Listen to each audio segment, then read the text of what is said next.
cadre de la décentralisation, le gouvernement a conféré aux collectivités locales et donc aux mairies la gestion d'une partie de l'éducation de base.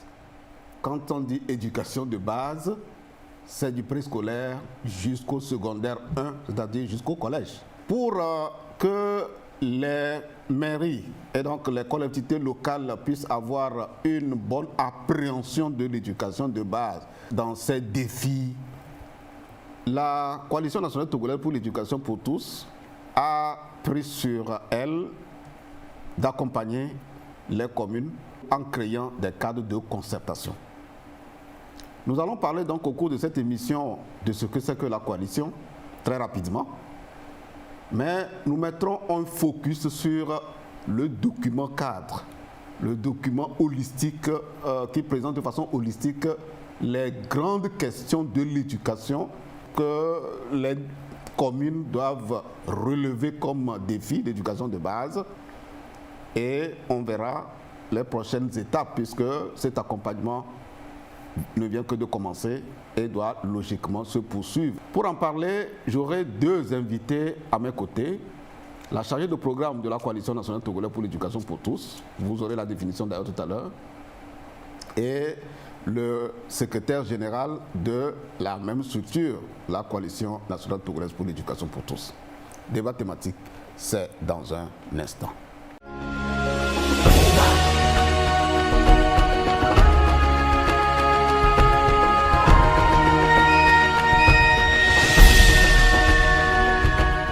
Chers invités, bonsoir et merci d'avoir répondu à notre invitation.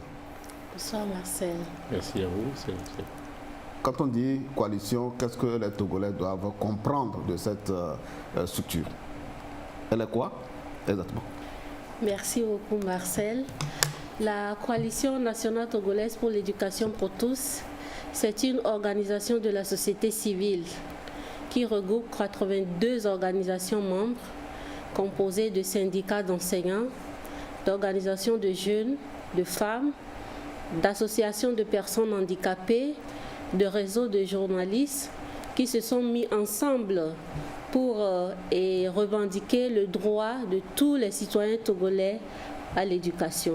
À ma droite, le secrétaire général du conseil d'administration de la Coalition nationale togolaise pour l'éducation pour tous, le professeur Amouzou Glikba.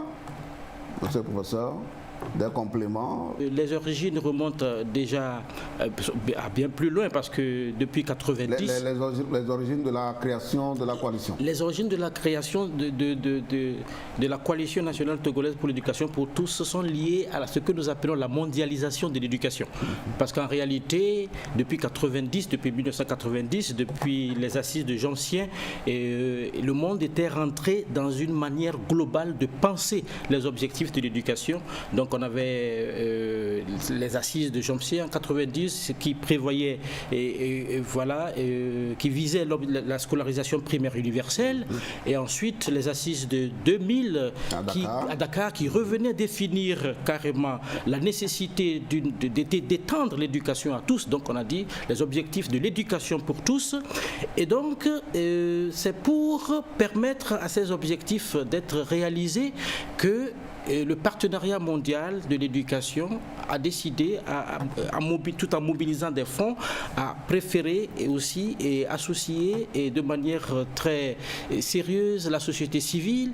Et donc des campagnes ont été lancées pour que des sociétés civiles, des organisations de la société civile se constituent pour accompagner l'État, pour défendre les questions de l'éducation. En Afrique de l'Ouest, nous avons la campagne ouest-africaine d'éducation pour tous. Nous sommes une structure d'humanitaire stratégique. Qu'est-ce que j'appelle humanitaire stratégique? C'est des actions humanitaires pour accompagner d'abord l'État, et pour accompagner au niveau de l'éducation, et pour accompagner aussi la société en général, les acteurs clés de l'éducation. Pourquoi je dis ça? Parce que effectivement, nos grands moyens d'action, les principaux moyens d'action, c'est le plaidoyer. La société civile devient un organe qui peut de temps en temps attirer l'attention de l'État, lui rappeler ses engagements afin que l'État puisse se rappeler de ses engagements et de les respecter. Et donc nous disons qu'elle est une organisation aussi de pression, mais qui travaille de manière stratégique parce que c'est sur la base d'un certain nombre d'évidences, notamment en termes de conviction sur les défis réels, les problèmes réels de l'éducation. Alors, ça veut dire que pour avoir les évidences, on fait quoi? Pour faire des recherches, c'est ça? Pour avoir des évidences, on ne se base pas sur les on-dit, sur ce que le citoyen lambda dit, de son appréhension des problèmes de l'éducation. Il faut se documenter, tout à fait. Il faut faire des recherches, il faut même faire des publications et donc formuler des plaidoyers à l'endroit de l'État. Ça, c'est plutôt une pression, on peut dire, de temps en temps, mais au niveau... Oui, je vais m'appesantir un peu sur les recherches. Alors, pour faire des recherches, avoir les évidences, quel est le mécanisme que la coalition a mis en place pour s'assurer, pour pouvoir véritablement faire le travail avec son expertise? Actuellement, la coalition nationale togolaise pour l'éducation pour tous a mis en place une cellule de recherche, donc un organe interne composé de chercheurs que je préside. Comment vous appelez ça? Observatoire de l'éducation, Observatoire national de l'éducation que je préside moi-même, parce que nous avons vu que le chemin est grand, est long, le boulevard est tout vaste et il faut effectivement réunir des éléments de preuve sur ce qui se fait et ce qui se mène, et ce qui doit se faire dans le secteur de l'éducation avant de s'adresser à l'État. Ok, alors je reviens à Denise, la chargée de programme. Voilà, je ne vous avais pas présenté au début. Voilà. Oui. Vous êtes la chargée de programme au niveau de la coalition nationale togolaise pour l'éducation pour tous, comme l'a dit le professeur Amouzo Glipa. Vous avez plusieurs moyens d'action. Il a parlé du plaidoyer, il a parlé des recherches, des publications. Oui. Quelques compléments? Oui, merci Marcel. Nous faisons également de la mobilisation sociale. Ça signifie quoi? Nous sensibilisons les citoyens dans toutes les communautés du Togo, du sud au nord, de l'est à l'ouest, pour les rassembler autour des enjeux et des défis de l'éducation, parce que nous sommes conscients que les défis et les enjeux sont énormes en éducation. Nous voudrons qu'ils comprennent que seul l'État ne peut pas relever tous ces défis et que chaque citoyen doit porter sa pierre à l'édifice. Et voilà l'un de nos moyens d'action. Pour que nos actions soient des actions efficaces, nous avons des représentations au niveau des régions. Nous les appelons conseils régionaux. C'est des mini-coordinations à l'intérieur des régions et à chaque fois que servent de relais alors. Qui servent de relais, effectivement. Et lorsque nous avons ces genres d'activités phares, et eux aussi, ils font le relais dans les régions autour du thème que nous avons choisi ou bien que la campagne a choisi.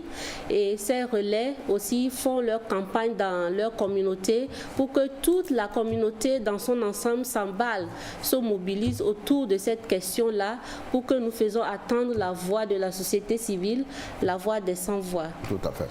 Alors, fidèles téléspectateurs, j'ai juste voulu que vous cerniez un peu la structure qui travaille en collaboration avec l'État pour relever les défis de l'éducation contenus dans le plan sectoriel de l'éducation. Et comme vous venez de l'entendre, la coalition nationale togolaise pour l'éducation pour tous est une organisation de référence qui a des représentations dans les régions, dont le travail de toute façon est apprécié des communautés, apprécié de l'État et des PTF ou ONG en éducation et apprécié aujourd'hui par les collectivités locales. Alors, comme je l'ai dit dans mon introduction, depuis que la décentralisation a commencé, quand vous parcourez de toute façon les tests de la décentralisation, vous comprenez que l'État a conféré des domaines, mais c'est des parts de responsabilité. Il y a l'éducation, il y a la santé, il y a l'habitat, il y a l'environnement. Au niveau de la coalition, c'est l'appui à la réussite de la mission éducative qui est conférée aux communes qui nous intéressent. Alors, ça m'amène à demander à la chargée de programme. Vous avez tout récemment mené une activité d'installation des cadres de concertation dans certaines communes. Nous savons que nous avons 117 communes, mais au vu des informations que nous avons reçues, vous n'avez travaillé pour l'instant qu'avec 6 communes. De quoi s'agit-il d'ailleurs de cette... Parlez-nous un peu de cette activité et pourquoi sur les 117, il n'y a que 6 qui sont concernés. Ok, merci. Nous avons effectivement fait une activité récemment avec les mairies et je rappelle en disant qu'il s'agit de la mise en place des cadres de concertation. Pourquoi? Parce que nous avons saisi l'opportunité de la décentralisation qui a amené à la mise en place de 117 mairies au Togo pour pouvoir faire cette activité. Et nous savons qu'à l'intérieur des mairies, on a des diverses commissions, notamment la commission éducation. Et nous nous sommes dit qu'en tant qu'organisation de la société civile et conscient qu'à plusieurs on est intelligent, on s'est approché des mairies pour leur dire qu'il y a d'autres acteurs dans la communauté qui peuvent aussi apporter leur contribution. Et c'est important de se réunir dans un cadre pour pouvoir discuter les questions éducatives. Et la coalition a mis sur lui la charge d'approcher 6 mairies de 3 régions. On a la région du Golfe, la région maritime et la région des plateaux pour plaider à la mise en œuvre de 2 cadres de concertation par région. Donc l'idée, c'est de discuter les questions éducatives, d'échanger autour des défis éducatifs et se donner les moyens de relever ces défis. Parce qu'aujourd'hui, la question de l'éducation n'est plus seulement la question de l'État. Il faut que les collectivités à la base aussi prennent des initiatives pour pouvoir répondre à ces différentes questions éducatives-là. Donc voilà pourquoi la coalition se dit que c'est une belle opportunité pour elle de pouvoir interagir ensemble avec les collectivités locales, les membres de la commission éducation et d'autres acteurs dans les mairies pour pouvoir définir des actions innovantes pour apporter les réponses aux défis de l'éducation. Nous allons voir l'appréciation que les premiers responsables de ces communes, je veux dire les maires, quelle appréciation ils ont eu de cette démarche de venir travailler de façon formelle, bien entendu, avec les communes. Mais Madame Denis, tu n'as pas répondu à une de mes questions, tu vas revenir là-dessus. Oui. Je disais, sur les 117 communes, vous n'avez travaillé qu'avec 6 communes. Alors, on va revenir, on va suivre juste les interventions des maires. Nous avons été heureux de recevoir aujourd'hui la Coalition nationale togolaise pour l'éducation pour tous. Nous avons parlé d'un certain nombre de mécanismes de collaboration qui nous semblent de première importance parce que dans le contexte de la décentralisation, certaines compétences en lien avec l'éducation et la formation sont d'ores et déjà dévolues aux mairies, dans l'intérêt des élèves, dans l'intérêt des parents, dans l'intérêt des communes et dans l'intérêt de notre pays. Nous avons une grande appréciation de cette démarche-là. Il y a des compétences qui sont dévolues aux communes et il faut des outils, des canevas et des hommes qui accompagnent, des acteurs qui accompagnent. Je crois que le décor est planté. Nous avons tout le nécessaire à nous maintenant d'aller au travail. Nous avions eu à échanger avec tous les enseignants des 3 cantons qui forment notre commune, notre pays. Nous avons compris qu'il faut que nous formions un comité communal en charge de l'éducation scolaire. Voilà, tandis que votre démarche a eu un écho favorable au vu de ce que nous avons entendu. Alors tu termines avant que je ne pose maintenant la question au professeur Amoundou Blekpa sur la différence entre l'éducation centralisée, ses avantages, ses inconvénients éventuellement, et l'éducation en mode décentralisé. Merci beaucoup. Nous avons travaillé dans 6 mairies parce que... C'est dans quel cadre vous l'avez fait? C'est un projet? C'est dans le cadre d'un projet que nous nommons Éducation à voix haute. C'est un projet financé par le Partenariat mondial pour l'éducation à travers OSPAM IBIS. Et nous savons tous qu'un projet a des ressources limitées et se déroule dans un temps bien défini. Et avec nos ressources limitées, nous ne pouvons pas travailler dans les 117 mairies au Togo. Donc à titre pilote, nous avons ciblé de façon aléatoire et 12 mairies.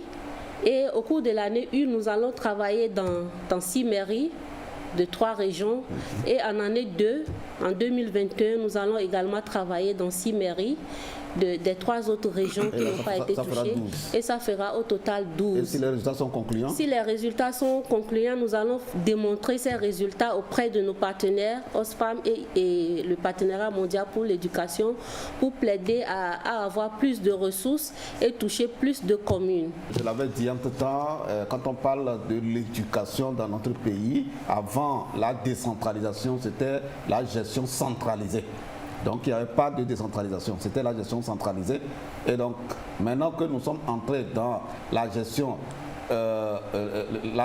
en mode décentralisé, le professeur est bien placé pour nous faire la différence, pour qu'on puisse comprendre les enjeux de la première façon de gérer et les enjeux de la nouvelle façon de gérer les collectivités, en tout cas dans le domaine de l'éducation, parce que nous parlons de l'éducation en mode décentralisé.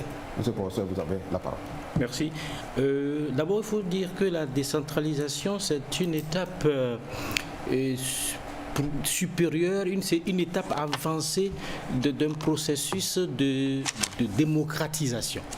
Et donc, quand nous parlons de décentralisation, effectivement, c'est parce qu'on ne voudrait plus que toutes les actions dans les secteurs de politique publique qui sont la santé, l'éducation, l'agriculture, l'élevage, et ainsi de suite, soient des actions qui sont faites pour avoir été seulement définies à un niveau central de l'État, notamment par des technocrates qui sont au ministère et qui pensent voilà, donc les actions dans tous ces secteurs. C'est bien, c'était une étape. C'est l'étape traditionnelle, mais la démocratisation... Là, ça veut dire qu'à cette étape, toutes les décisions sont prises au niveau stratégique, au niveau des ministères, au niveau des ministres, et les acteurs à la base, les services déconcentrés, ne sont que des exécutants. Des exécutants. Bon, maintenant, quand on revient dans le secteur de l'éducation particulièrement, il faut comprendre la décentralisation de l'éducation comme un transfert d'abord, un transfert des compétences, dans l'organisation et la gestion de l'éducation aux collectivités locales. Et pourquoi c'est important? C'est parce que la question classique dans l'éducation, dans l'action éducative, a toujours été celle des inégalités sociales, notamment la question de la réduction des inégalités. Alors il faut comprendre la décentralisation de l'éducation comme un processus supplémentaire de réduction des inégalités. Pourquoi? Parce que quand les actions de l'éducation, quand tout est pensé à l'État central, sans une certaine participation ou sans la gestion des actions aussi par les populations à l'échelle locale, eh bien, l'éducation risque d'être une action éloignée des bénéficiaires. Si on doit comprendre que l'éducation doit apporter quelque chose de positif à l'apprenant, il faut que les enseignements qui sont donnés, il faut que le programme d'enseignement, les curricula, ainsi de suite, soit plus rapproché des réalités même des apprenants. Il peut bien s'agir, par exemple, dans un village de pêcheurs, qu'on décide d'enseigner les techniques de la pêche, par exemple, aux élèves de cette localité, voilà, alors dans la réalité, alors qu'au niveau central, au niveau en ville, à la capitale, eh bien, cet enseignement n'est pas opportun. Par exemple, on peut traiter des questions liées à la chasse dans une localité où l'activité traditionnelle, c'est plus ou moins la chasse. Et rentable. Donc, la décentralisation rapproche de l'éducation, rapproche les bénéficiaires de l'éducation de leur propre réalité. Et répondre même à leurs besoins.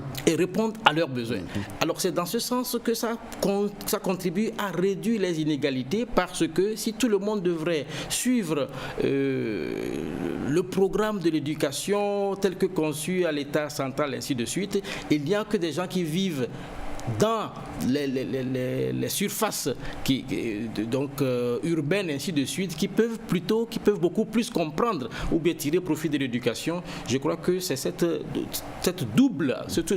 double avantage que comporte la question, le processus de décentralisation de l'éducation. La coalition, en tant que société civile, en tant qu'organisation de la société civile, et qui s'y connaît bien dans ce processus de délivrance des compétences en matière d'éducation, a l'obligation d'accompagner justement ces collectivités pour les amener à comprendre effectivement le processus, la dynamique dans laquelle on est rentré. Dans le cadre de la gestion décentralisée, nous l'avons bien dit, c'est l'éducation de base qui a été conférée. Et pour que les maires puissent avoir une bonne compréhension du contenu des défis au niveau de l'éducation de base, comme l'a dit le professeur, c'est pour ça que la coalition a voulu les renforcer. Et pour les renforcer, il faut organiser une rencontre d'échange autour des défis de l'éducation. Nous allons maintenant aborder un aspect très important, le document qui a fait l'objet d'échanges avec les communes. Et dans ce document, toute collectivité locale, tous les maires doivent désormais comprendre les défis contenus dans l'éducation de base qui leur ont été transférés. Et c'est ce que mes invités vont, dans un instant, clarifier pour vous, téléspectateurs qui nous suivez. Alors, dans ce document, vous êtes parti des statistiques en touchant les aspects d'alphabétisation, les aspects de protection et même les projets éducatifs que logiquement chaque maire doit pouvoir élaborer, et on doit pouvoir retrouver tout cela dans leur plan d'action communaux. Alors, la première partie du document, je le lis très rapidement. Vous avez cherché à démontrer qu'il est important pour le maire, pour ne pas dire pour la commune, de disposer des statistiques des enfants scolarisés, des enfants déscolarisés, des filles mères, des enfants handicapés, des orphelins, voilà, et de disposer aussi des statistiques, n'est-ce pas, des personnes alphabétisées, non alphabétisées, etc., etc. Ce que je veux comprendre, est-ce que vous leur avez expliqué pourquoi c'est important de disposer de ces statistiques? Oui, nous leur avons expliqué l'importance de disposer des statistiques parce que les chiffres, les données sont très importants pour pouvoir mobiliser les ressources. On sait que les mairies auront la dotation de l'État et vont avoir également les ressources à travers les taxes. Mais il est très important pour une collectivité locale ou bien une commune de mobiliser les ressources pour pouvoir adresser toutes les questions dont vous venez de parler.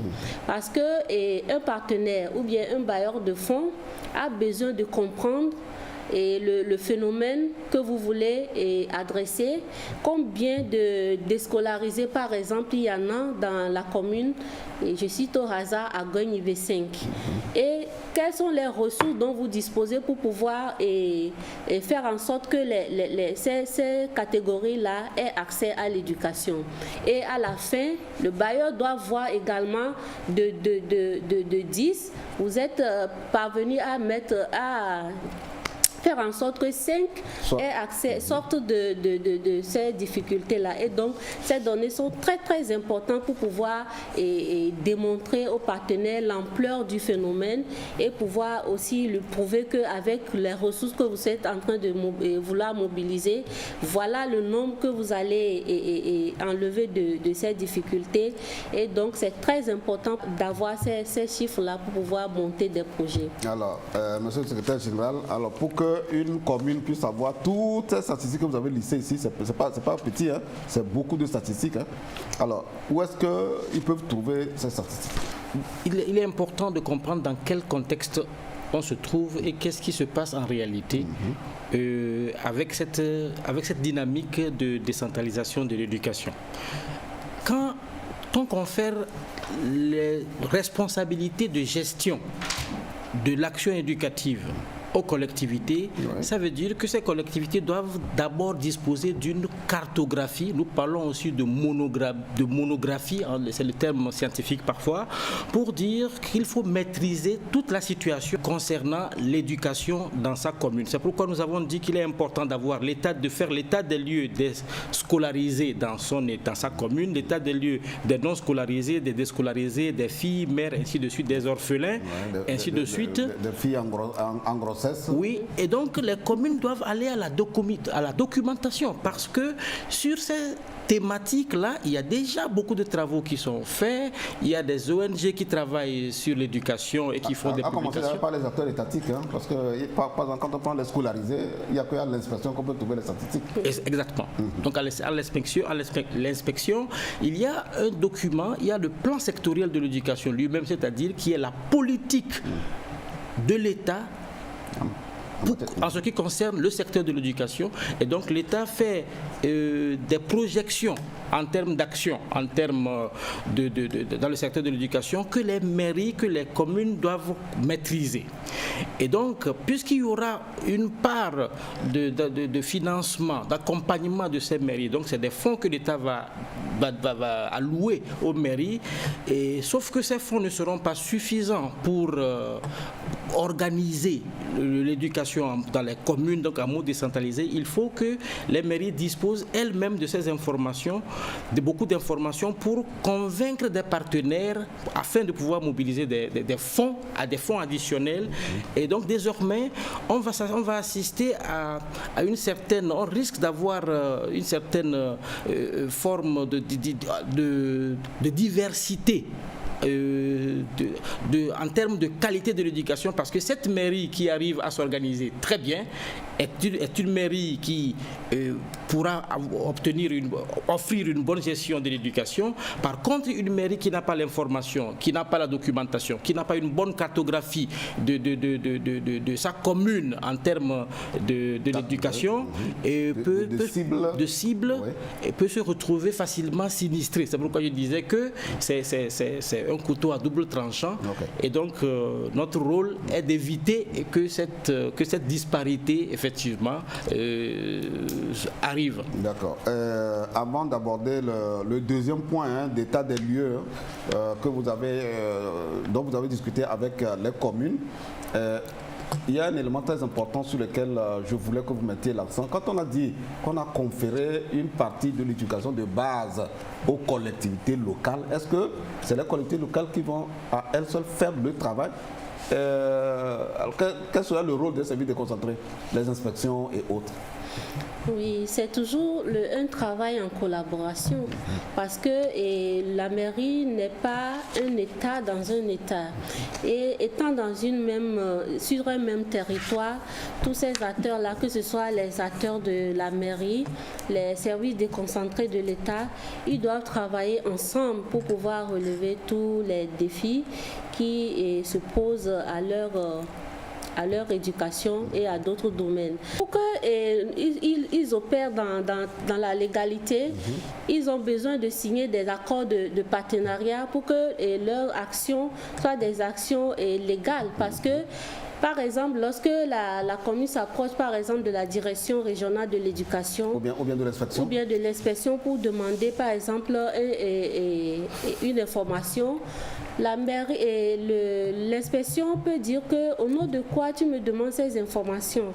Alors que s'ils ont déjà un cadre de collaboration signé, ils peuvent dire qu'au nom de ce cadre-là, nous pouvons interagir, synergiser pour pouvoir contribuer ensemble à résoudre les problèmes de notre commune. Donc nous estimons qu'il est très important qu'il y ait des cas de collaboration entre ces différents acteurs-là. Vous avez dans le document, que vous avez produit, jugé de la nécessité que la commune fasse l'état des lieux des infrastructures de qualité inclusive, de l'alphabétisation dans les communes par rapport aux préscolaires, publics comme privés, secondaires, enseignement technique, les centres de formation et autres. Pourquoi c'est nécessaire pour la commune de là-bas? Oui, et c'est important pour la commune de disposer de ces informations parce que pour nous, Et nous rappelons que c'est un document qui a été élaboré en collaboration avec les membres des cadres de concertation des communes. Nous sommes dit que c'est important pour la mairie de saisir toutes les opportunités de financement de l'État, des PTF, des ONG et pour pouvoir relever les défis liés aux infrastructures. Et donc, pour la mairie, c'est important de disposer de ces statistiques-là pour pouvoir mener des actions de plaidoyer, de mobilisation de ressources. Vous avez aussi voulu trouver nécessaire aussi que les communes fassent l'état des lieux de l'employabilité des jeunes, des métiers porteurs, non porteurs, formels, informels, et voilà, dans la commune. Pour le maire, pourquoi c'est important? Oui, c'est important parce que la finalité de l'éducation, c'est l'employabilité, c'est l'insertion professionnelle. Et donc, s'il y a une commune qui comporte beaucoup plus de chômeurs, de jeunes qui n'ont pas une bonne orientation scolaire, donc il revient aux communes parce que nous avons, avec la décentralisation, on parlera désormais de communes riches, communes pauvres, communes sinistrées. Et donc, ce n'est pas toujours gai de dire qu'une commune est si belle, c'est la réalité de la chose. Et, en France, en Allemagne, où la décentralisation est une réalité, on connaît vraiment des communes qui sont pauvres par rapport à d'autres qui sont riches. Donc ça tout dépend de la manière dont le maire, notamment les responsables communaux, s'approprient la gestion donc, des domaines qui leur sont transférés. C'est important pour des raisons de finalité de l'éducation. Alors, fidèles téléspectateurs, par rapport à cette question, vous comprenez, au vu des explications données par le professeur, que la mairie doit travailler en synergie avec les services déconcentrés, que ce soit du ministère de l'enseignement primaire, secondaire ou bien de l'enseignement technique, pour que les jeunes de la commune puissent avoir des compétences opérationnelles et pouvoir se prendre en charge. Et donc, voilà encore un élément très important lié au domaine de l'éducation transférée aux communes. Donc, si nous avons une compréhension étriquée de ce transfert de compétences, eh bien, vous allez voir qu'on va laisser certains aspects qui, finalement, feront que la commune ne pourra pas bien jouer son rôle. Alors, je vois là, dans le document, un autre élément lié à la connaissance du plan sectoriel de l'éducation et des projets éducatifs de l'État que la commune doit pouvoir maîtriser. Pourquoi c'est important ? C'est important parce que les actions de la commune doivent se loger dans l'action, dans la vision globale de l'éducation de l'État, notamment qui est déclinée justement dans la politique sectorielle de l'État, qui est le plan sectoriel de l'éducation au Togo. Et c'est important que les communes savent comment l'éducation est financée aussi dans notre société, parce que en mettant en place un plan sectoriel de l'éducation, c'était une exigence des bailleurs pour dire nous sommes capables d'accompagner le secteur de l'éducation au Togo à condition qu'il y ait un document de politique. Tout à fait. Donc, si les communes le savent, c'est bien, les communes doivent identifier, auront l'information que les partenaires sont là, que les partenaires techniques et financiers, pour saisir les opportunités, parce que c'est une partie de l'action de l'éducation que les mairies sont obligées de gérer ensemble en collaboration avec l'État. Donc elles doivent maîtriser le document pilote de l'action nationale, de l'action étatique dans le secteur de l'éducation. Voilà. Alors, en complément à ce que le professeur vient de dire, vous savez que c'est avec le plan sectoriel de l'éducation que le Togo a eu la chance, depuis 2012, je crois, de bénéficier du premier financement du partenaire mondial pour l'éducation, le projet PERI, projet éducation renforcement institutionnel. Il y a eu le PERI 1, le PERI 2 et le Togo avec le nouveau plan sectoriel de l'éducation qui a été validé en juillet 2020 dernier, a soumis sa demande, donc sa requête pour sollicité du partenaire mondial pour l'éducation, le 3e PERI, donc PERI 3. Et donc, dans le cadre de la décentralisation, il y a logiquement, c'est ça, les choses doivent fonctionner comme ça se passe très bien dans des pays qui sont en avance sur le Togo, dans la gestion décentralisée de l'éducation, comme le Bénin qui est à 10 ans, 15 ans en avance, le Burkina, le Kenya, le Ghana, en tout cas beaucoup de pays que la coalition nationale togolaise pour l'éducation pour tous a eu la chance d'aller visiter et voir comment ça fonctionne dans la gestion décentralisée de l'éducation. Donc, si les choses fonctionnent bien, au PERI 3, logiquement, il y a certaines ressources qui vont être affectées, n'est-ce pas, dans le budget des communes pour adresser les questions dont viennent de parler mes invités par rapport aux infrastructures par exemple et par rapport aux questions transversales de l'éducation comme le problème des enfants handicapés, les filles mères, etc. etc. Alors, toujours dans le document, vous avez jugé nécessaire, vous avez trouvé nécessaire de rappeler aux communes qu'ils doivent aussi faire l'état des lieux des organisations de la société civile, des ONG, des partenaires techniques et financiers intervenant dans le domaine de l'éducation. Oui. On peut savoir les raisons? Oui, parce que l'État est conscient que seul, il ne peut pas relever tous les défis identifiés dans le plan sectoriel pour l'éducation. Voilà justement pourquoi l'État a autorisé et que les PTF et les ONG opèrent sur le territoire. Alors pour les communes, il est important pour les communes, les membres des cadres de concertation, de maîtriser les domaines d'intervention des différents partenaires techniques et financiers pour pouvoir les approcher avec les projets. Par exemple, lorsque nous avons un projet sur les filles mères, par exemple, nous devons savoir quel est le PTF, le partenaire technique et financier, qui peut accompagner ce projet. Ça permet à la mairie de maîtriser les domaines d'intervention des PTF, des ONG, et pour pouvoir monter des projets, pour pouvoir relever justement les défis contenus dans le plan sectoriel pour l'éducation. Donc c'est très important. Alors merci Madame la chargée de programme. Je crois que ce que vous venez de dire est très très important parce que les partenaires techniques et financiers et les ONG qui accompagnent l'État dans la mise en œuvre du plan sectoriel de l'éducation changent de temps en temps leur champ d'intervention. Alors vous voyez, quand vous prenez par exemple au Togo, l'Agence française de développement n'intervenait pas par exemple au collège, mais depuis un certain temps, l'AFD intervient au collège. Tous étaient concentrés au niveau du préscolaire et primaire. Alors, il y a aussi que des partenaires comme UNICEF, comme Plan International Togo, comme Aide et Action, dans les années précédentes, budgétisaient beaucoup ou mobilisaient des ressources financières pour les constructions scolaires. Aujourd'hui, vous allez dans les lignes budgétaires de ces partenaires techniques et financiers, ils ne font plus de construction.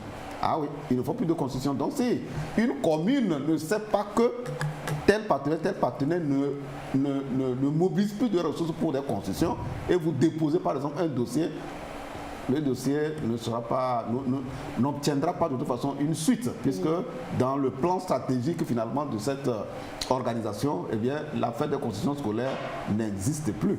Voilà. Donc c'est très important ce qu'elle vient d'expliquer. Et on va encore aborder un autre élément très important. Nous savons que dans le système éducatif, un des acteurs clés qui accompagne l'État, eh bien, c'est les associations des parents d'élèves. Pourquoi c'est important pour la commune de connaître, de savoir si les associations des parents d'élèves des écoles relevant de sa gestion territoriale connaissent leur rôle et responsabilité. Pourquoi c'est important? Oui, c'est important parce qu'aujourd'hui, nous savons que les APE sont un acteur clé dans la gestion des écoles. Et cet acteur-là que nous appelons APE peut aider énormément à disposer de statistiques et à aider à former les enfants sur leur rôle, leurs droits et devoirs, à sensibiliser. L'APE peut aider dans la gestion des ressources de l'école peut aider à suivre les subventions parce que... Doit même aider. C'est doit justement. Oui. À aider à mieux suivre les subventions et les dérives de certains parents. Parce que nous savons que les APE, c'est un regroupement ou bien une association des parents, des parents, et tous les parents ne peuvent pas être membres de l'APE. Donc s'il y a un enfant ou bien un parent qui a des difficultés et qui a besoin d'aide, c'est l'APE qui doit se saisir de ce dossier pour pouvoir échanger ensemble avec tous les autres acteurs de l'école, comment faire pour pouvoir apporter des solutions à ces parents ou bien à cet enfant-là. Je crois qu'il n'y a pas de commentaire pour ce qu'elle a dit, c'est ça, c'est très clair, parce que les parents d'élèves aujourd'hui sont dépassés par les événements. Ah oui, sont dépassés par les événements. Les événements récents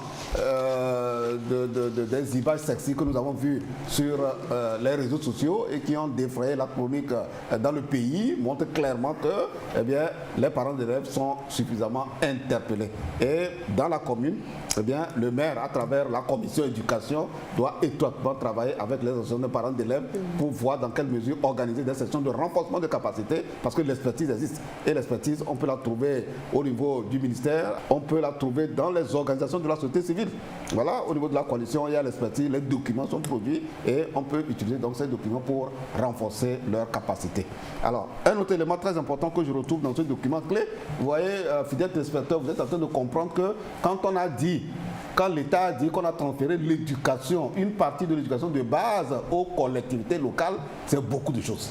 Vous êtes en train de comprendre que c'est beaucoup de choses et les maires doivent cerner la portée de ce transfert de compétences de l'éducation de base en question. Et donc, c'est pour ça que nous égrenons un à un les éléments clés contenus dans le document que la Coalition nationale togolaise pour l'éducation pour tous a élaboré en collaboration avec les cadres de concertation. Et dans les cadres de concertation, il y a des représentants des communes.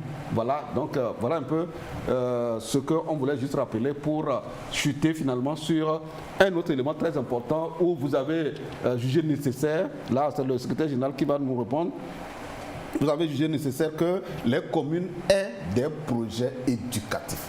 Et si vous pouvez nous citer certains, Denise peut peut-être compléter certains projets qui peuvent être dans le pipeline et à soumissionner au niveau des partenaires, au niveau de la coalition aussi. Ils peuvent soumissionner au niveau de la coalition parce que la coalition n'a pas l'argent, je crois, ou bien vous avez de l'argent? Non. Voilà, mais vous avez l'expertise. Exactement. Très bien, donc vous avez l'expertise et donc les maires peuvent vous solliciter pour des renforcements de capacités. Monsieur le SG. Oui, transfert de compétences, ça signifie responsabilisation. Voilà. Donc en responsabilisant les autorités communales, le maire et tout le staff de la commune, de la mairie, c'est dire que ils sont les premiers responsables, ils sont les témoins, c'est les premiers témoins de la réalité de l'éducation dans leur localité. Donc cela fait que il leur revient d'identifier les besoins en termes de projets, de monter ces projets et de savoir les partenaires qui sont les répondants de tel projet ou tel autre projet. Ça peut être dans plusieurs domaines, dans le domaine de l'agriculture, dans le domaine du maraîchage, et ainsi de suite. Et donc, c'est une commission ad hoc, une commission au sein de la mairie. Il est nécessaire que la mairie dispose de cette commission de montage des projets de développement. D'accord. Alors, Denise, quelques projets que vous avez déjà listés avec eux dans le document?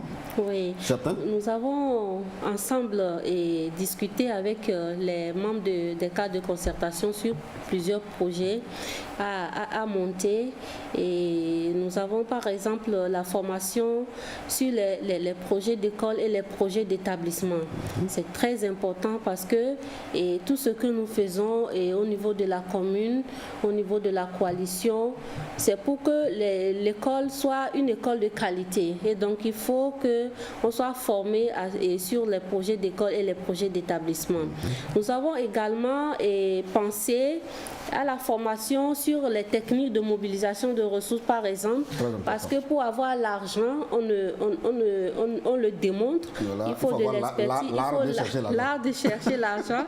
Comme il y a un expert qui le dit, l'argent l'argent existe, il faut savoir le chercher. Et il faut que nos maires sachent comment aller chercher l'argent là. Il y a aussi des projets à monter sur les constructions des centres de ressources communales numérisés.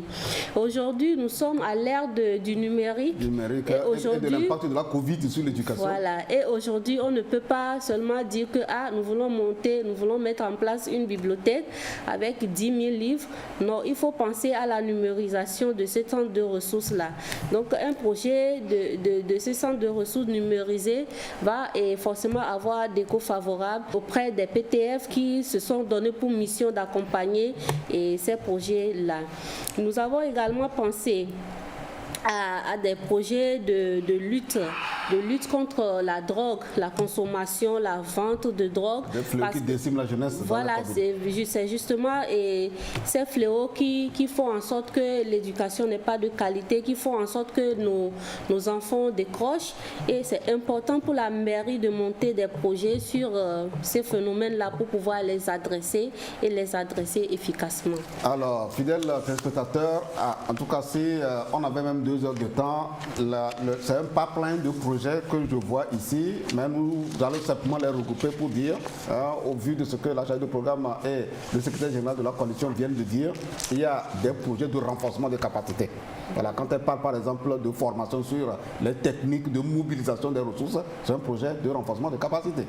Il y a des projets de renforcement des capacités, des projets d'information simplement sur les questions éducatives. Vous voyez, par exemple, une causerie, un projet d'une causerie sur l'orientation scolaire professionnelle avec des experts de la NPE et d'autres structures publiques comme privées, et le SINIOS par exemple, etc. Ça, c'est des projets pour informer la jeunesse que voilà la nouvelle donne en termes d'employabilité aujourd'hui et demain. Alors, nous tendons pratiquement vers la fin de cette émission, mais il y a un élément clé que je retrouve dans ce document dont on doit absolument parler. Vous avez jugé nécessaire qu'il y ait au sein des communes le mécanisme de suivi et de redevabilité communale de l'éducation. Donc, la redevabilité surtout sociale. Qu'est-ce que ça signifie ? Pour avoir une bonne vision, un regard de contrôle sur les actions de la mairie dans le domaine de l'éducation, il faut une organisation périodique des réunions communales, il faut une organisation des rencontres cantonales et en vue de faire l'état des lieux et justement les niveaux d'évolution des actions mises en œuvre. Il faut une organisation des forats thématiques, par exemple, qui permettent donc de rendre compte de ce qui est décidé de faire. Le niveau de mise en œuvre. Il est aussi d'abord, avant ça, il faut que chaque commune puisse disposer d'abord d'un plan stratégique, donc un plan d'action. Ils appellent ça plan d'action communal. Un plan d'action communal. Donc, mais le PAC dans les communes, je crois, c'est un document global d'où il faut extraire maintenant le sous-PAC éducation. Exactement. Voilà. Et donc, c'est des réunions, c'est des concertations qui sont les cadres de suivi, évaluation des actions de la commune. Tout à fait. Oui. Complément ? Oui, et lorsque nous parlons de mécanismes de suivi redevabilité communale sur l'éducation, et c'est très important. Pourquoi ? Parce que lorsque la commune a mobilisé les ressources, lorsque l'État donne des ressources pour pouvoir mener des actions au niveau des communes, c'est très important de voir le franc ou bien l'enveloppe qui est allouée et ce que l'enveloppe a servi à réaliser. Et la communauté aussi a besoin de savoir ce que l'argent a servi à réaliser.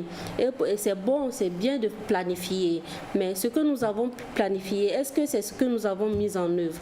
Quels sont les impacts?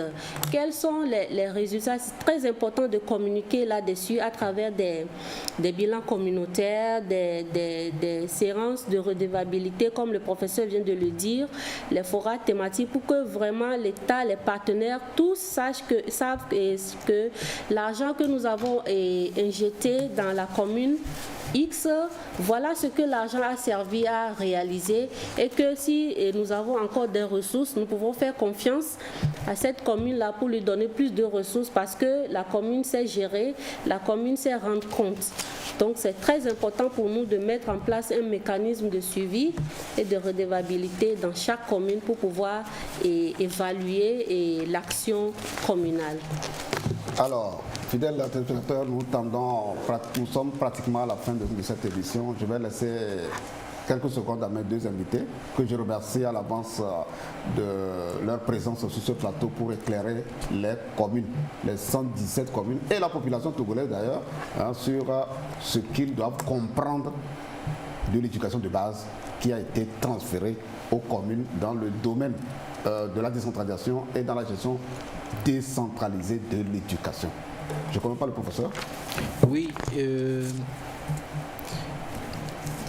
je crois qu'un cadre de concertation dans les mairies n'est pas un organe de trop, un organe de gestion de l'éducation de trop, parce que nous savons que nous avons des commissions d'éducation dans les communes, parce que justement la question de l'éducation c'est l'épine dorsale du développement. La coalition a voyagé.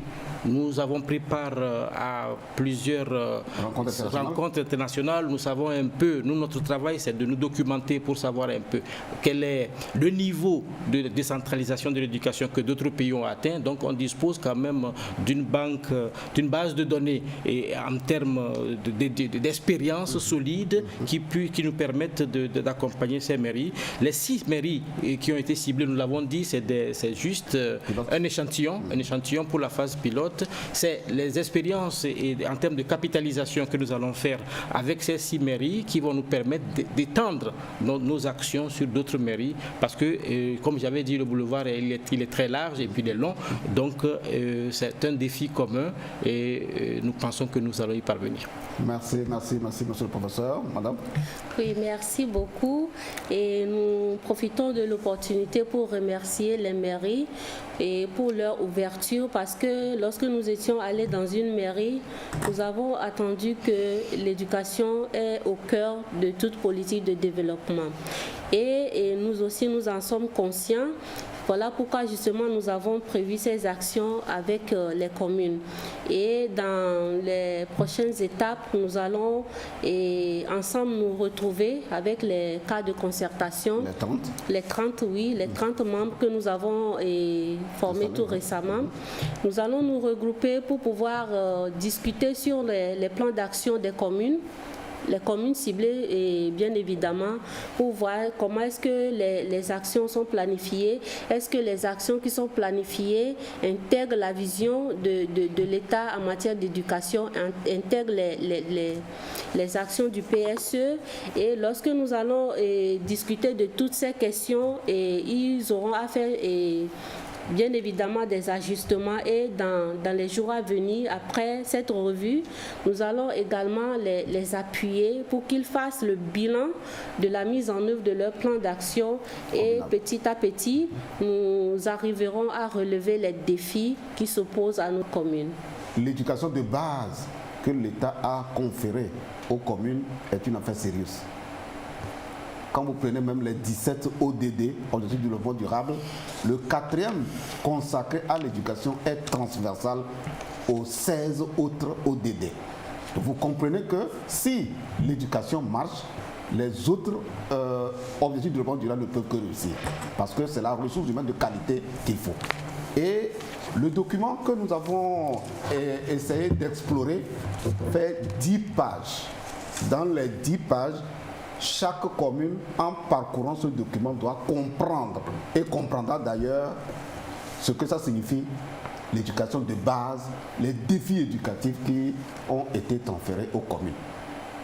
C'est l'alphabétisation, c'est les questions de protection, c'est même une partie même de l'enseignement technique. Voilà, parce que si les ressources humaines opérationnelles n'existent pas dans la commune, eh bien, ça va poser un réel problème. Et donc, nous pensons que la Coalition nationale togolaise pour l'éducation pour tous a fait œuvre utile en initiant cette action de mise en place des cadres de concertation dans les communes. Et nous espérons qu'un accompagnement sera fait pour qu'on puisse toucher toutes les communes et faire implémenter, la coalition va implémenter cette démarche, cette action à l'endroit de toutes les communes, les 117 communes, d'ici peu, si les ressources sont au rendez-vous, eh bien, je crois que la coalition va atteindre cet objectif. C'est sur ce mot que nous tenons à remercier nos invités. Madame, merci.